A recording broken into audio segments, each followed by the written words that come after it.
So a minute ago, there we go, we're getting little whines from the crate. When he whines, this is what we do. Hang on, now I gotta wait for him to whine again. When I hear him whine, I'm gonna start hissing. That's his noise to let him know that he's doing something I don't like. Right there.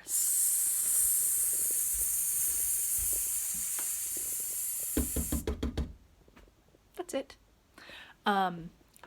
The hissing links action and consequence. So even though he wasn't whining by the time I got to the door, I was still able to tap on it, and what he had been doing was fresh in his mind because I hissed when he started, and I hissed until the consequence of me tapping on the door. Oh.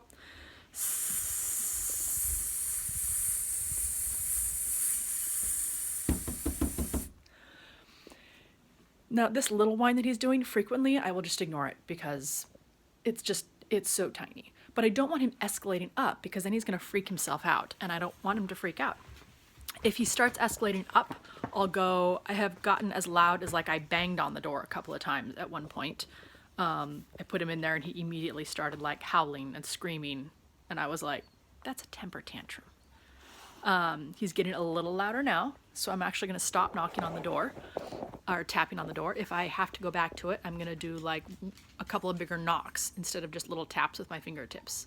Like that.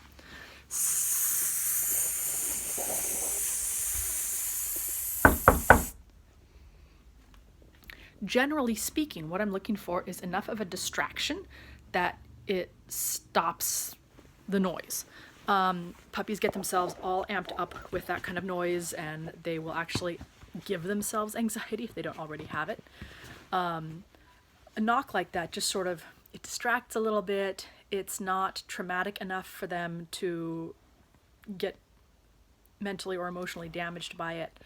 Thank you, Zoe. And it just stops that panic from peaking up, or rather it stops the fussing or the temper tantrum from peaking up into real panic, which is when they then start what he's been doing with the drooling and all of that. I want him to learn to just be calm in there. And if that means I'm going to go knock on the door to sort of snap him out of escalation, then okay, no problem there.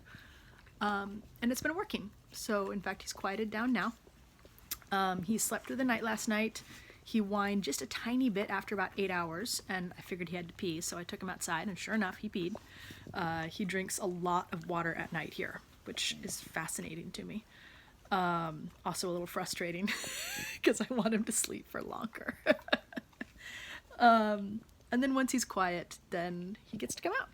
And he's learned that, and he's doing really, really well about it.